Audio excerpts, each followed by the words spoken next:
broken. On March 16 at 3:35 p.m., after an hour of artillery preparation, the troops of two Guard armies on the right flank of the Third Ukrainian Front went on the offensive. The sudden and powerful artillery fire stunned the enemy so much that in some areas they initially offered no resistance. However, soon, having restored control over their troops and taking advantage of the favorable terrain, the German command managed to organize resistance on intermediate defensive positions and halt the advance of the Soviet forces. Counterattacks were launched in some areas. By the time dusk fell, the strike group of the front managed to break into the German defense only by 3 to 7 kilometers. To advance the offensive and strengthen the strike, on the evening of March 16, the 6th Guards Tank Army was transferred from the neighboring 2nd Ukrainian Front to the front. While the Tank Corps were regrouping towards a new direction, the 4th and 9th Guards armies were engaged in battles to overcome the tactical defense zone.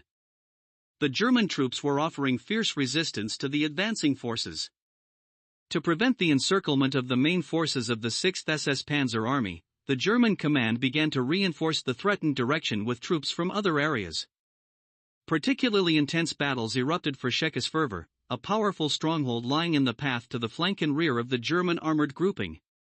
By the end of March 18, the Soviet forces had managed to advance only about 18 kilometers and expand the breakthrough to 36 kilometers along the front. By this time, the 6th Guards Tank Army had concentrated in the designated area, receiving the task from the commander of the 3rd Ukrainian Front to break through and encircle the enemy's Balaton grouping together with the 27th Army. However, the German command had also already redeployed reinforcements to the area of combat, 3 tank divisions and 1 infantry division. The fighting erupted with renewed intensity.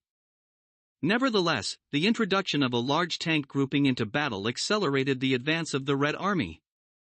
On March 19, the troops of the 6th Guards Tank Army and the 9th Guards Army advanced another 6 to 8 kilometers. On March 20, the 27th and 26th Armies launched an attack towards them. Under the threat of encirclement, the Wehrmacht command began to withdraw its troops from the salient.